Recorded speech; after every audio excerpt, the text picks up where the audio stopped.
chacun. Soyez les bienvenus dans cette maison de prière.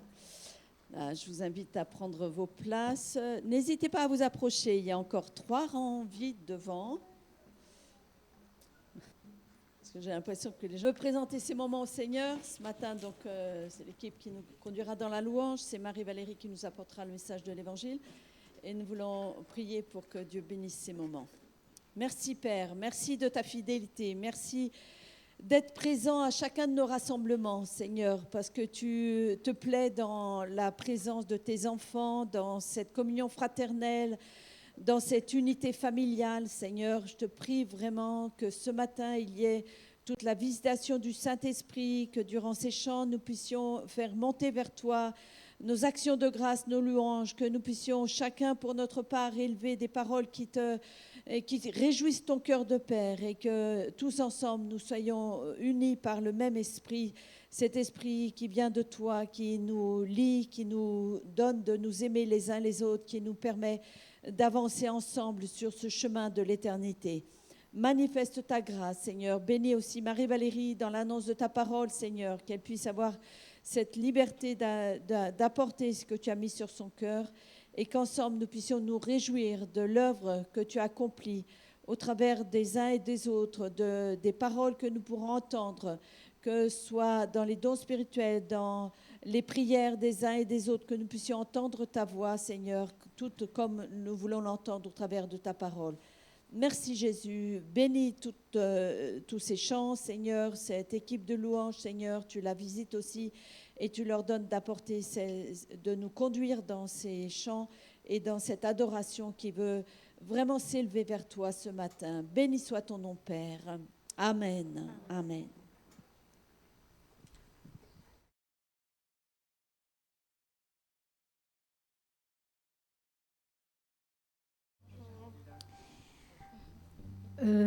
Parfois, on est mal en point. Il y a beaucoup de choses qui nous dérangent. Quelquefois, on est malade, il y a un souci particulier qui nous trouble. Et on perd la joie, on perd notre joie, on perd le bonheur. Et quand ce bonheur s'en va, et que nous sommes là, qu'on sache qu'il y a quelqu'un qui est à nos côtés, qui nous rassure, qui nous porte, c'est notre Père. Nous allons le chanter avec assurance. Nous avons la certitude qu'il nous soutient dans les bons comme dans les mauvais jours.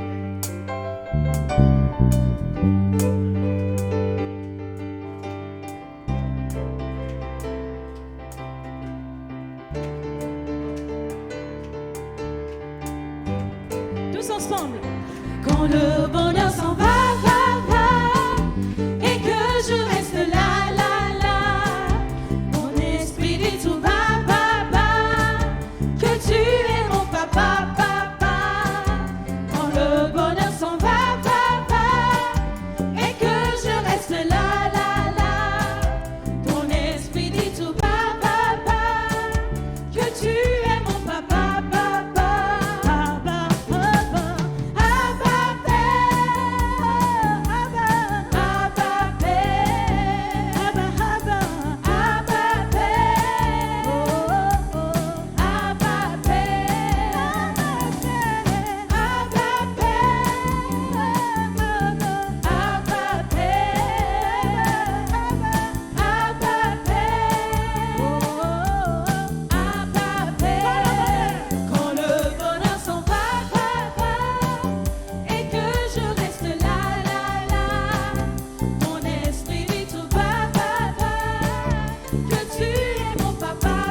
Il est notre papa dans les bons comme dans les mauvais jours. Il est notre secours. Et nous allons lui dire que nous sommes là pour louer son beau nom. Pour lui offrir le meilleur de nos dons. La louange qui sort de nos bouches. Il ne prend pas plaisir à nos taureaux, au sang des taureaux. Il ne prend pas plaisir à la chair des animaux. Mais il prend plaisir à notre offrande, les actions de grâce. Il veut que nous offrions nos cœurs pour le célébrer, le louer chaque jour. Alléluia.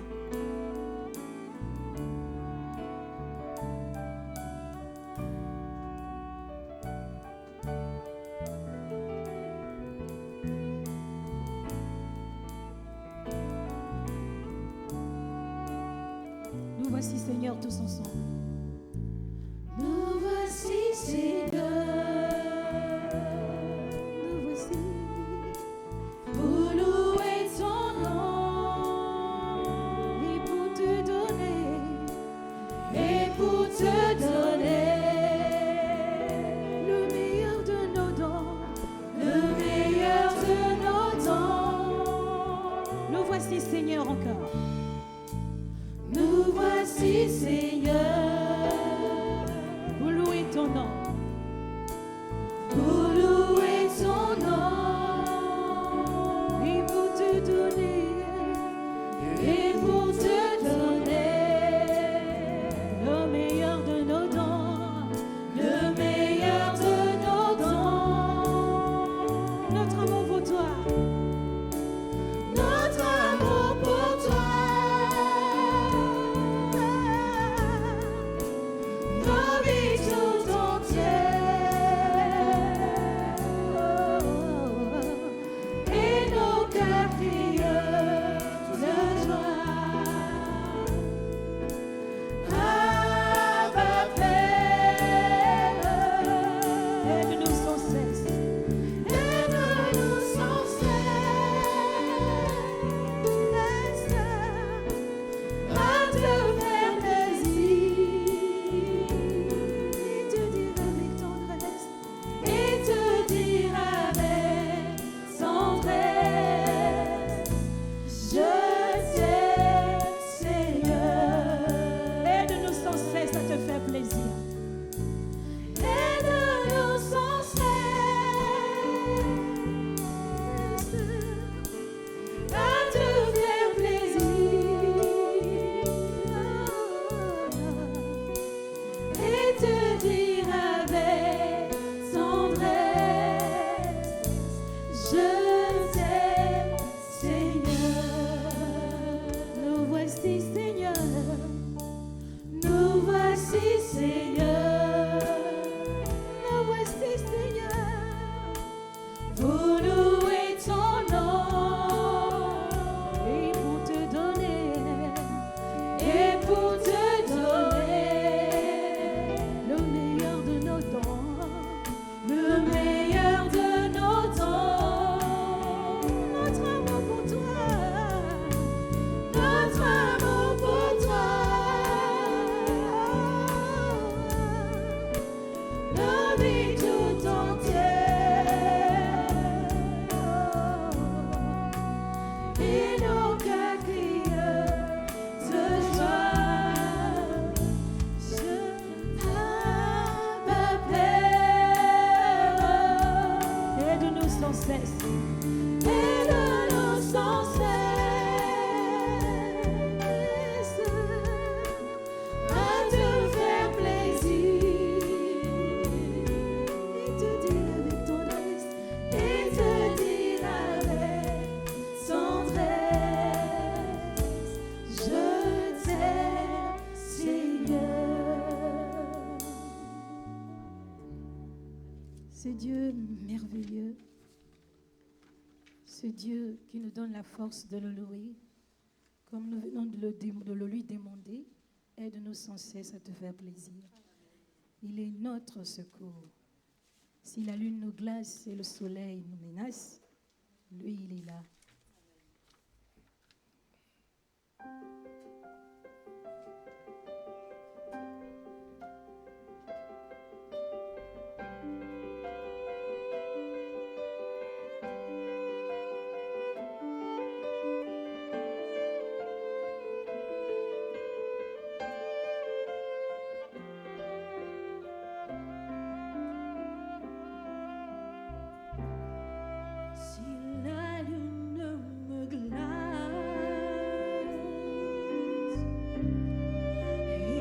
le soleil menace.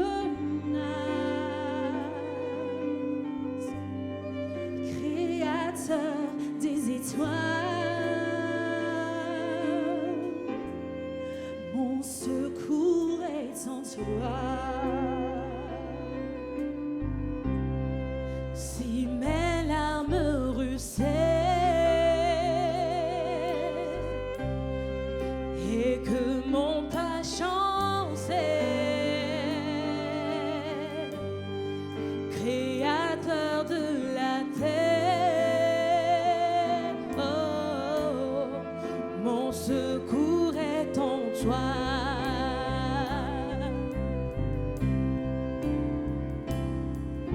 Je lève les yeux vers les hauts sommets. Oui, toi seul est mon Dieu. Je proclamerai, toi seul est ma force, toi seul me restaure, mon secours est en toi. Toujours,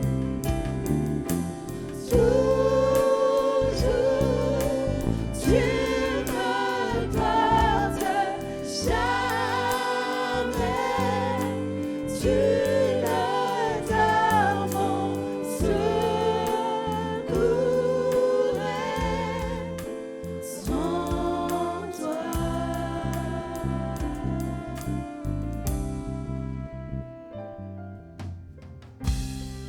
Si la peur m'envahit et mon âme chavire, Créateur de la vie, mon secours est en toi.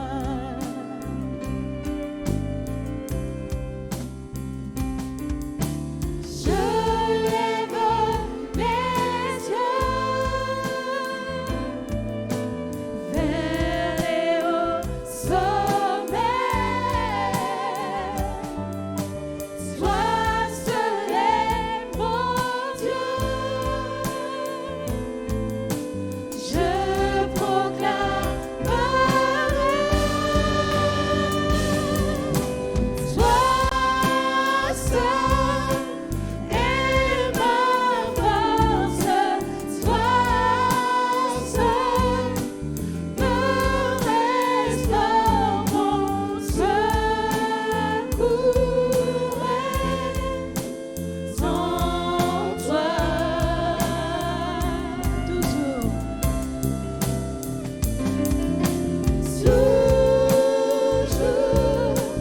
tu me portes, jamais tu ne dors, mon secours est en toi.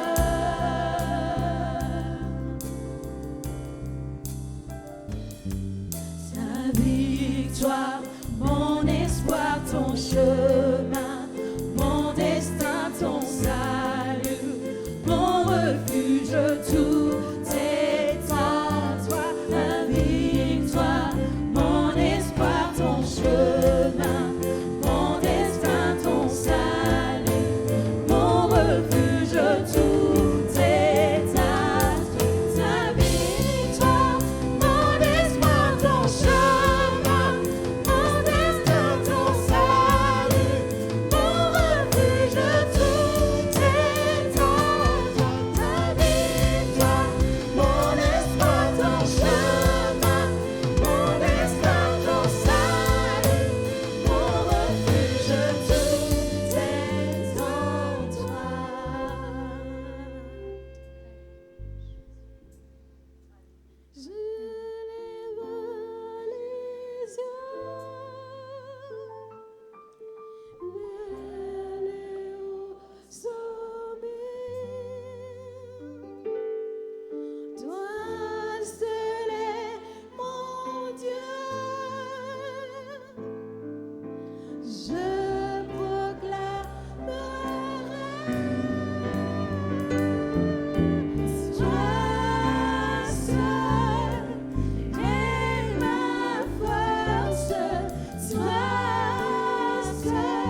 seul me porte. Toi seul est ma force. Toi seul me restaure. Ce Dieu est le Dieu de l'impossible. En lui, nous pouvons tout accomplir et nous savons qu'il est capable de tout aussi. Alléluia. Il peut faire infiniment et au-delà.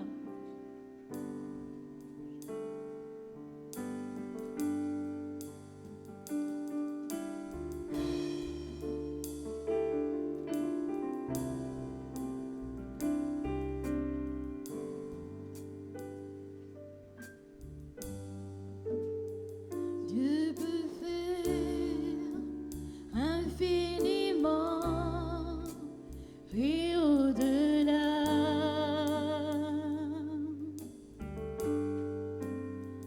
Plus que tout ce que nous demandons, imaginons.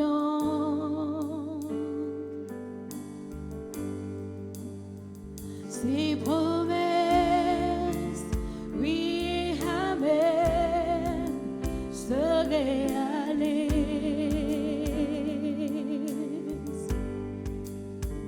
Sa parole, toujours sûre et certaine, elle s'accomplira.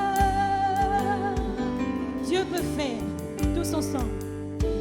Dieu peut faire infiniment et au-delà. Plus que tout, plus que tout ce que nous demandons, imaginons. Ses promesses sont oui et amen. Ses promesses, oui et amen, se réalisent. Sa parole toujours sûre et certaine. Sa parole toujours sûre et certaine s'accomplira.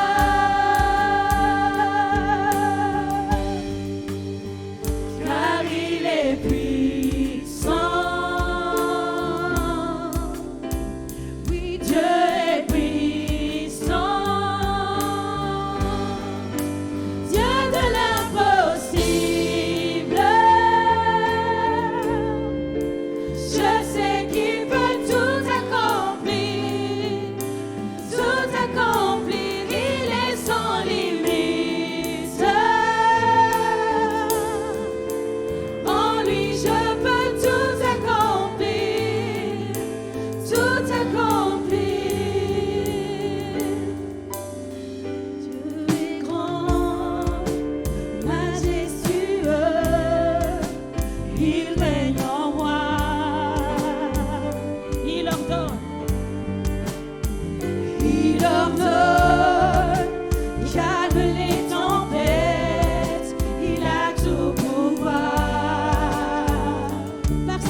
c'est qu'il est venu s'incarner sur cette terre. Et ça, c'est un miracle incompréhensible, mais dont nous sommes bénéficiaires aujourd'hui et que nous voulons nous rappeler au travers de ce temps, au travers de ce repas, ce partage du pain et du fruit de la vigne. Et c'est dans cette communion fraternelle que nous voulons vivre ce repas et nous rappeler tout ce que le Seigneur a accompli lorsqu'il est venu sur cette terre.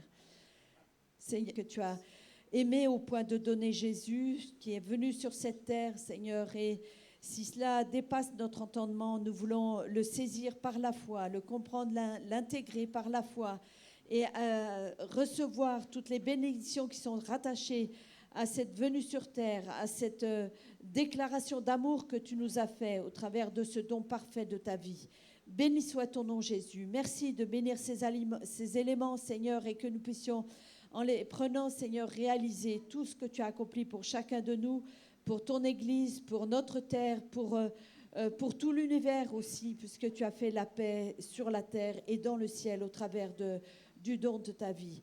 Gloire te soit rendue, Jésus, que ton nom soit élevé. À ton nom la gloire, Père. Amen, amen. Continuons à louer le Seigneur. Amen. Ce pain en nous rappelant que Jésus a été brisé pour nous à la croix et que c'est par ses meurtrissures que nous sommes guéris.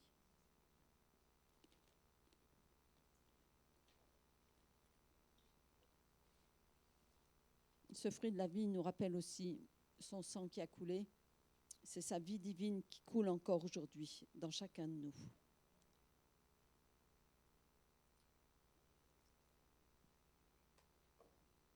Sans ce Dieu merveilleux, merci encore Seigneur pour ta bonté manifestée ce matin au milieu de nous. Nous te rendons toute la gloire. Nous allons lui offrir un dixième de nos biens, les prémices de nos revenus, même si ce n'est plus comme ça que ça se passe, mais nos offrandes que nous avons préparées au grand de la semaine, nous allons offrir cela avec joie à notre Dieu merveilleux. Nous allons chanter ce chant. S'il vous plaît, est-ce qu'on peut ouvrir les fenêtres pour essayer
Je chanterai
Gloire à Jésus. Nous allons inviter notre pasteur.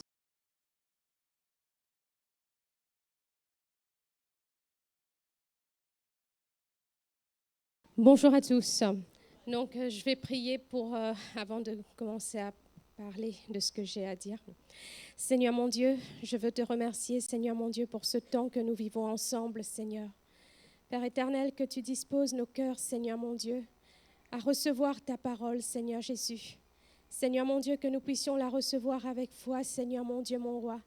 Seigneur Jésus, remplis-moi de toi, Seigneur mon Dieu, mon roi, et guide-nous, Seigneur mon Dieu, ensemble, Seigneur, durant tout ce moment où nous sommes réunis, Seigneur Jésus, en Église, Seigneur mon Dieu, pour nous laisser enseigner par toi, Seigneur, et pour t'apporter notre adoration, Jésus. Amen.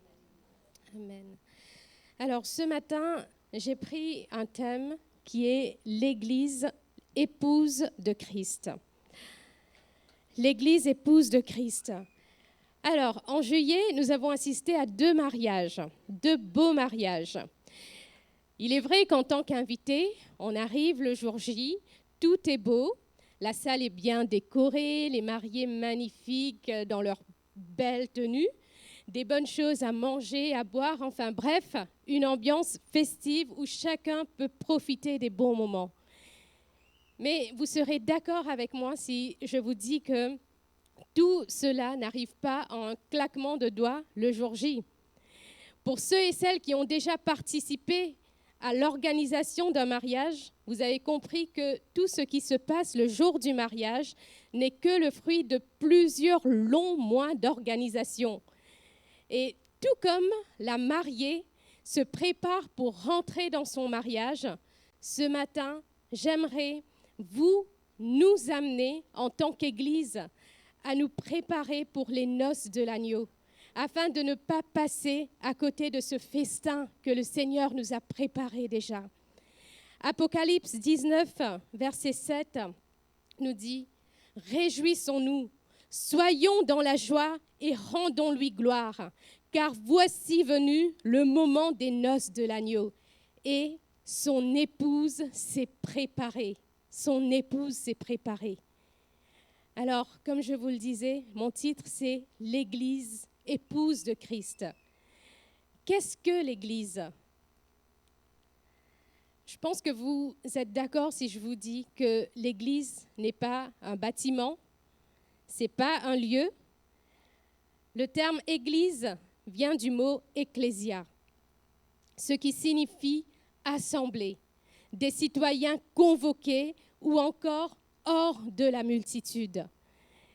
Et j'aimerais m'appuyer un peu, voir un peu plus sur la définition de l'assemblée dans la Bible.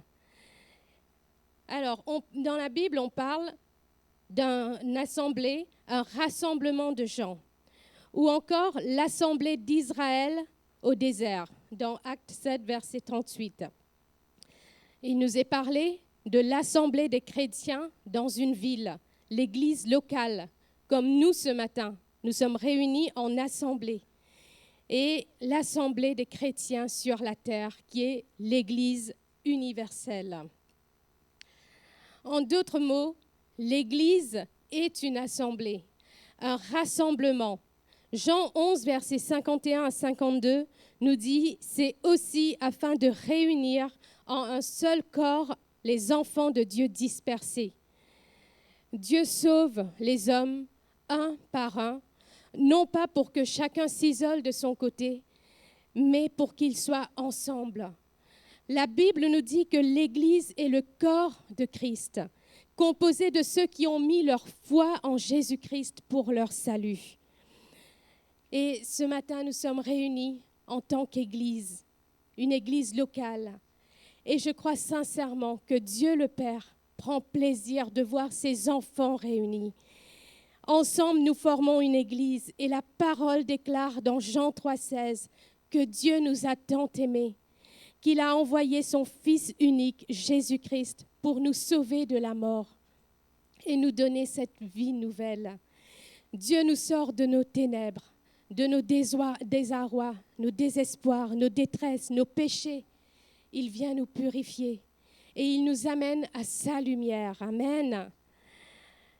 Maintenant, voyons ensemble ce que la Bible dit sur le mariage. Éphésiens 5, versets 31 à 32. C'est pourquoi l'homme quittera son père et sa mère pour s'attacher à sa femme. Et les deux deviendront une seule chair. Ce mystère est grand. Je dis cela par rapport à Christ et à l'Église.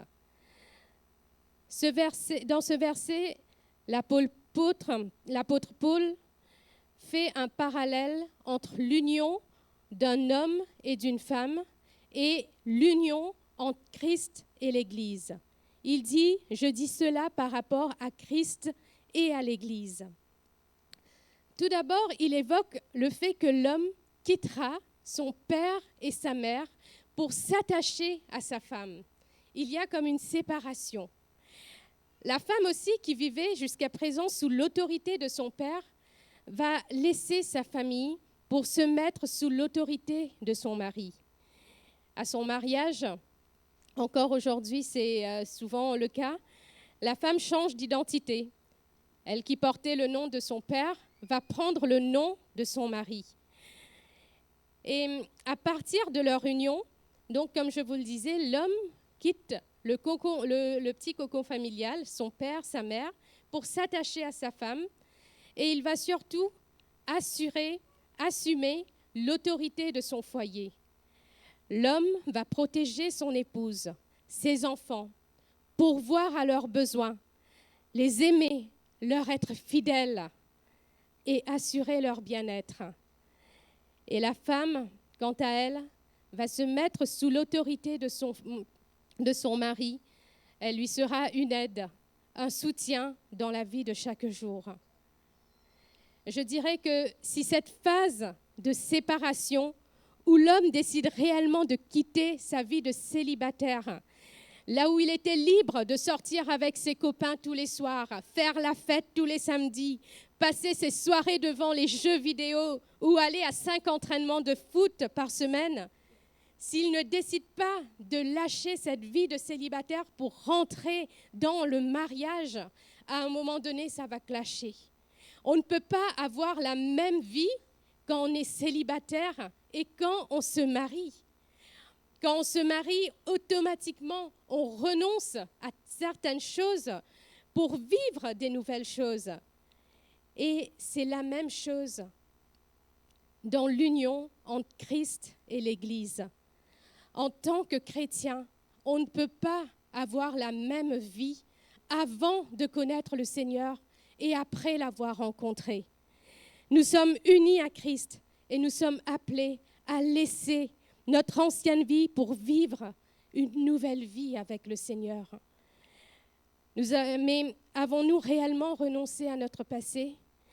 Ou sommes-nous toujours attachés à nos mauvaises passions, aux mensonges, aux critiques, aux moqueries, aux plaisirs mondains qui nous éloignent de Dieu? Avons-nous laissé notre ancienne vie pour nous mettre sous l'autorité de Dieu?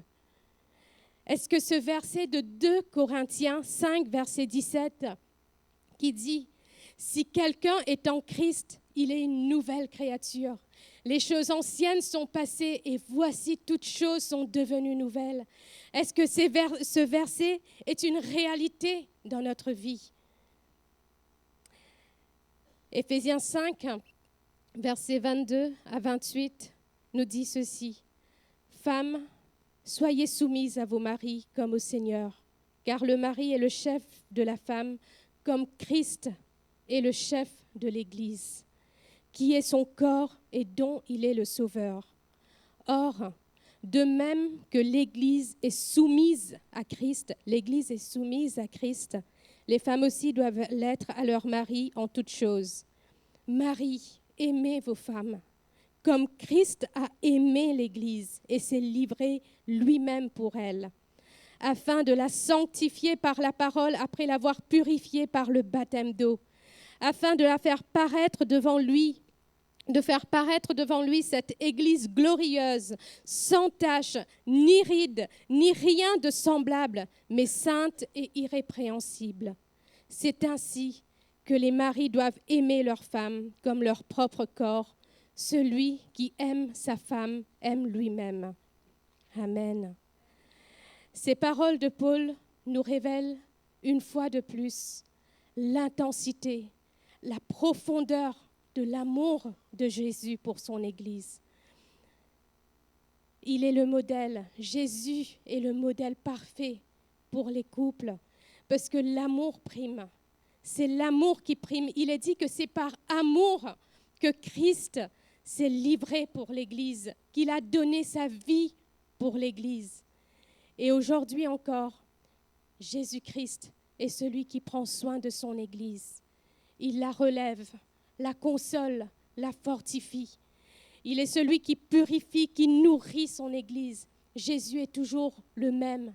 Il est bienveillant à notre égard et il nous prépare en tant qu'Église à rentrer dans cette rencontre glorieuse. Alors, ce matin, sommes-nous prêts? Sommes-nous prêts pour aller à sa rencontre? Jésus va revenir. Préparons-nous pour les noces de l'agneau. 2 Corinthiens, versets 1 à 2, nous dit « Car je suis jaloux de vous d'une jalousie de Dieu, parce que je vous ai fiancés à un seul époux, pour vous présenter à Christ comme une vierge pure.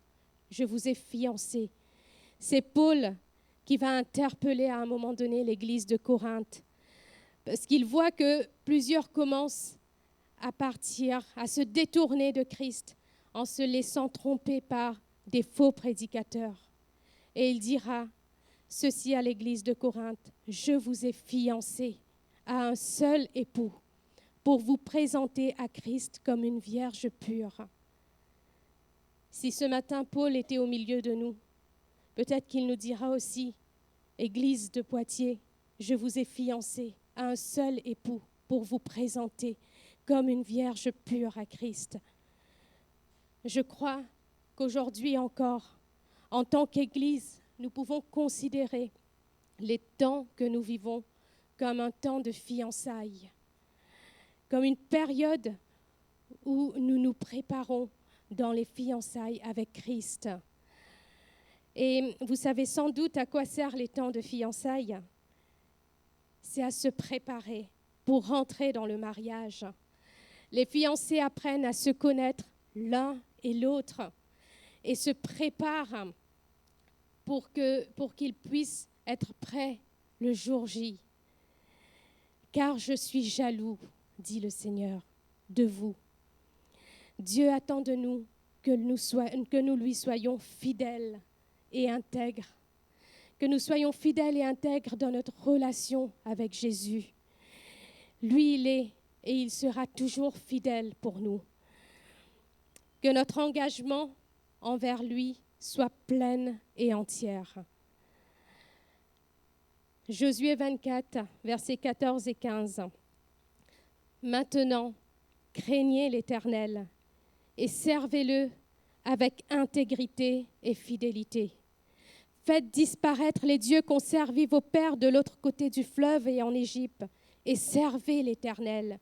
Et si vous ne trouvez pas bon de servir l'Éternel, choisissez aujourd'hui qui vous voulez servir, ou les dieux que servaient vos pères au-delà du fleuve, ou les dieux des Amoréens dans le pays desquels vous habitez. Moi et ma maison, nous servirons l'Éternel. » Amen. Marcher avec Dieu et le servir est une question de choix personnel. Cela ne dépend de personne d'autre que de nous-mêmes. Et c'est un choix qu'on doit constamment renouveler. Tant que nous serons sur cette terre, nous devons sans cesse être résolus à persévérer dans notre foi et à obéir à l'enseignement, au commandement du Seigneur. En tant que chrétiens, nous devons avoir la crainte de Dieu, ce respect devant sa majesté, rechercher sa vérité, renoncer au péché et aussi au plaisir qui s'y attache et lui obéir avec un cœur sincère. Jésus nous a laissé la parabole des 10 vierges pour que nous réalisons combien il est important de se préparer pour son retour. Nous allons pouvoir le lire ensemble. C'est dans Matthieu 25, versets 1 à 13. Matthieu 25, versets 1 à 13. Alors le royaume des cieux sera semblable à 10 vierges qui, ayant pris leurs lampes, allèrent à la rencontre de l'époux. 5 d'entre elles étaient folles et 5 sages. Les folles, en prenant leurs lampes, ne prirent point d'huile avec elles, mais les sages prirent avec leurs lampes de l'huile dans des vases. Comme l'époux tardait, toutes s'assoupirent et s'endormirent. Au milieu de la nuit, on cria « Voici l'époux, allez à sa rencontre !» Alors toutes ces vierges se réveillèrent et préparèrent leurs lampes. Les folles dirent aux sages « Donnez-nous de votre huile, car nos lampes s'éteignent. » Les sages répondirent « Non, il n'y en aura pas assez pour nous et pour vous. Allez plutôt chez ceux qui en vendent et achetez-en pour vous. » Pendant qu'elles allaient en acheter, l'époux arriva. Celles qui étaient prêtes entrèrent avec lui dans la salle des noces et la porte fut fermée. Plus tard, les autres vierges vinrent et dirent « Seigneur, Seigneur, ouvre-nous !» Mais il répondit « Je vous le dis en vérité, je ne vous connais pas. Veillez donc, puisque vous ne savez ni le jour ni l'heure. » Nous devons constamment veiller à notre condition spirituelle, sachant que Jésus peut revenir à tout moment. Cette parabole illustre le retour de Jésus. Elle nous parle de 10 vierges ayant tous pris leur lampe pour aller à la rencontre de l'époux. Cependant, il est précisé que 5 étaient folles. Dans d'autres versions, dans la version Semeur, il nous parle d'insensées. 5 étaient insensées, imprévoyantes, et les 5 autres sages. Les vierges représentent les membres de l'Église et l'époux, le Christ, Jésus. Alors nous allons voir ensemble qui sont les vierges folles et qui sont considérées comme sages. Matthieu 7, versets 24 à 27, Jésus définit les sages comme ceux qui entendent la parole de Dieu et les met en pratique avec l'aide du Saint-Esprit. Mais les insensés, eux, entendent la parole de Dieu, mais ne les mettent pas en pratique. Ils inventent toutes sortes d'excuses, de prétextes pour ne pas suivre l'enseignement de Christ. Dans le livre des Proverbes, on retrouve d'autres explications, d'autres comparaisons entre un insensé et un sage.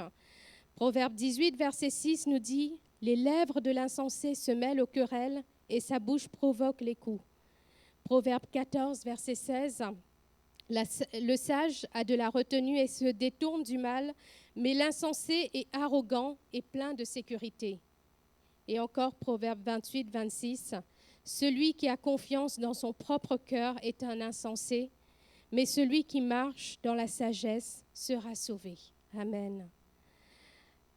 À quelle catégorie appartenons-nous?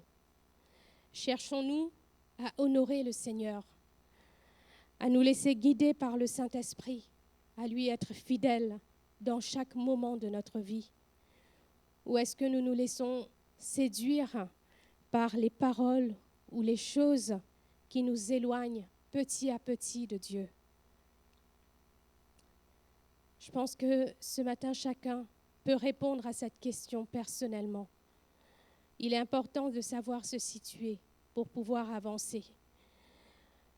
Et ensuite, il est dit que les 5 vierges sages vont prendre une réserve d'huile avec elles et les folles n'en prirent pas. Dans cette parabole, l'huile représente la foi en Dieu et la présence du Saint-Esprit. Romains 8, verset 14. « Car tous ceux qui sont conduits par l'Esprit de Dieu sont fils de Dieu. » Si nous faisons des compromis avec ce qui est vrai, que nous négligeons la parole de Dieu et que nous pratiquons des choses immorales, impures, alors nous allons perdre l'Esprit de Dieu. 1 Thessaloniciens 5, verset 19 nous dit « N'éteignez pas l'Esprit, n'éteignez pas l'Esprit ». Par contre, si nous prenons position pour le Seigneur, que nous laissons le Saint-Esprit nous remplir, nous diriger, alors nous ferons fructifier le fruit de l'Esprit, qui est l'amour, la joie, la paix, la patience, la bonté, la bénignité, la fidélité, la douceur, la tempérance.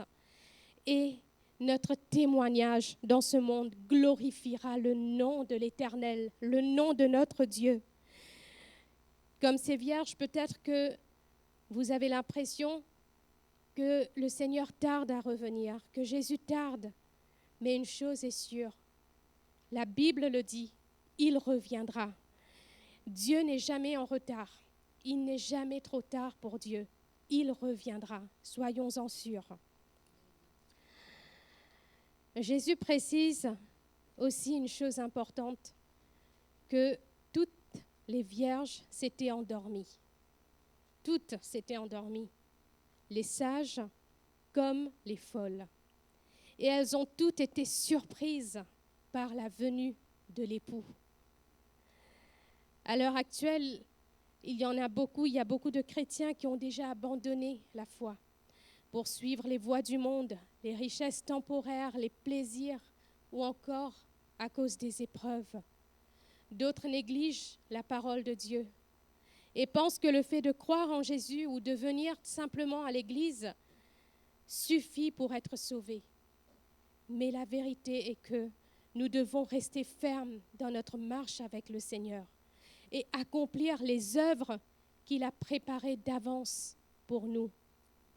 Éphésiens 2, verset 10, « Car nous sommes son ouvrage, nous sommes l'ouvrage de Dieu, ayant été créés en Jésus-Christ pour de bonnes œuvres que Dieu a préparées d'avance afin que nous les pratiquions. » Alors que nos lampes puissent briller dans ce monde pour la gloire de Dieu. Nous disons souvent aussi, il n'est jamais trop tard. Mais un jour, il sera trop tard. Et ce jour, nous ne savons ni la date ni l'heure. La porte sera fermée. Aujourd'hui, il est encore temps de se préparer, de renoncer à notre ancienne vie pour en vivre des nouvelles avec notre Dieu. Il est encore temps de se préparer pour le retour de Christ. Pour conclure, j'aimerais relire avec vous Apocalypse 19, versets 7 à 8. Réjouissons-nous, soyons dans la joie et rendons-lui gloire. Car voici le moment des noces de l'agneau et son épouse s'est préparée. Il lui a été donné de s'habiller d'un fin lin, éclatant pur. En effet, le fin lin, ce sont les œuvres justes des saints. L'ange me dit alors, écris, heureux ceux qui sont invités au festin des noces de l'agneau. Puis il ajouta, ces paroles sont les véritables paroles de Dieu. Amen. Ce verset déclare que l'épouse, l'Église, s'est préparée pour la venue de l'époux qui est Jésus-Christ. Elle s'est préparée et quand l'époux arrive, elle est prête pour partir à sa rencontre. Ceux et celles qui suivront l'exemple des vierges sages rentreront au banquet des noces et ensuite la porte se refermera. La question est, de quel côté voulez-vous être quand la porte se refermera? Assis à l'intérieur avec Jésus-Christ pour ce festin ou dehors au pied de la porte? Le Seigneur nous aime. C'est la raison pour laquelle il nous donne ces avertissements. Il veut que nous fassions tous partie de son royaume. Il est venu pour tous, pour chacun de nous. Donc ne passez pas à côté de ce qu'il a prévu pour vous, ici-bas, parce que ça commence aujourd'hui, ça commence ici sur cette terre, mais aussi la récompense que nous allons avoir avec lui pour la vie éternelle. Préparons-nous dès maintenant pour rentrer dans sa joie. Amen. Seigneur mon Dieu, nous te bénissons. Nous te bénissons pour cette place que tu es parti préparer pour nous dans ton ciel de gloire. Nous te bénissons, Seigneur mon Dieu, mon roi, pour les œuvres que tu as préparées d'avance pour nous, Seigneur Jésus. Et ce matin, Seigneur mon Dieu, oui, nous voulons aller ensemble, Seigneur mon Dieu, mon roi, rentrer ensemble, Seigneur, dans ce festin que tu as préparé pour nous. Seigneur, que tu prépares nos cœurs. Aide-nous, Seigneur, à renoncer, Seigneur mon Dieu, mon roi, à tout ce qui ne te glorifie pas dans nos vies, Seigneur mon Dieu. Seigneur, tu connais chacun de nous, Seigneur. Viens nous laver, viens nous purifier, Seigneur mon Dieu. Interpelle nos cœurs, Seigneur mon Dieu. Révèle-nous, Seigneur mon Dieu, ce qui n'est pas ta gloire dans nos vies, Seigneur, parce que c'est vrai que des fois nous faisons des choses, Seigneur mon Dieu, et nous ne savons pas que ce n'est pas de toi, que ça ne te glorifie pas, Seigneur. Alors révèle-le-nous, Seigneur mon Dieu, afin que, Seigneur Jésus, nous puissions, Seigneur mon Dieu, nous laisser laver, purifier, sanctifier par ton sang, Seigneur mon Dieu, et que vraiment ensemble nous puissions nous préparer, Seigneur Jésus, pour ta venue prochaine, Seigneur mon Dieu, mon roi. Seigneur, que la gloire et la louange te reviennent de ce que tu fais encore dans nos vies, Seigneur Jésus. Amen. Amen.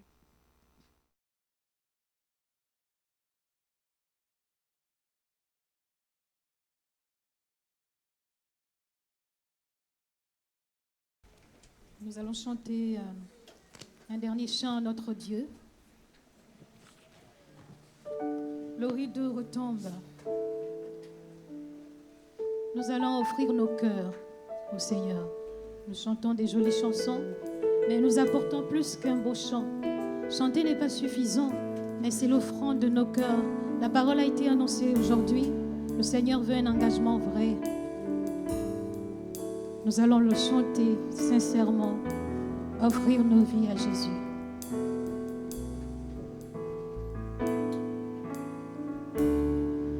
Le chant terminé, le rideau retombe, je viens simplement porter mon offrande, car j'ai le désir de réjouir ton cœur.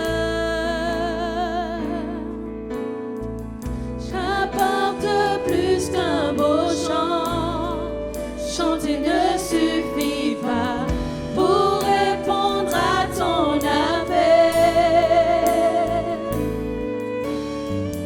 Les apparences sont trompeuses, tu vois bien au-delà. Oh Dieu, tu sens de mon cœur. Je reviens au cœur de la louange pour te centrer sur toi, Jésus.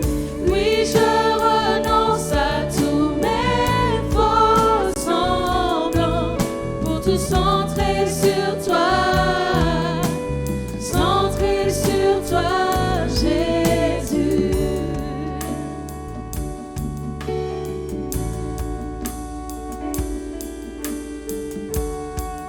Dans l'éternité, qui peut exprimer ce dont tu es dit?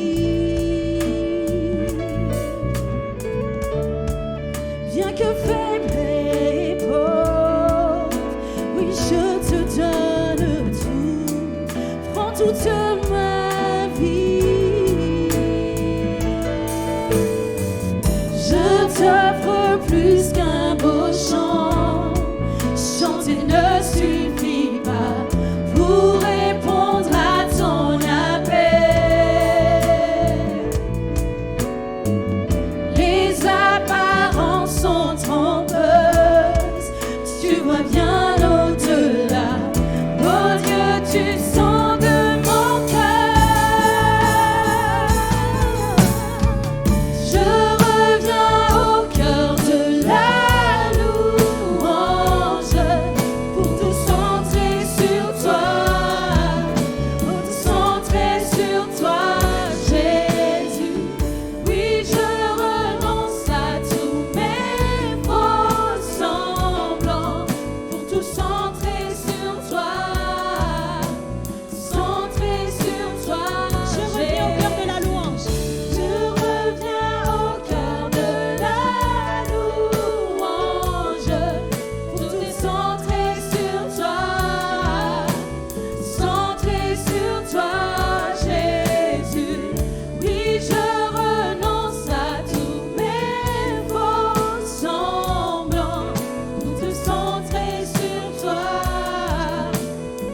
Nous allons inviter Hélène à nous recommander à la grâce de notre Dieu.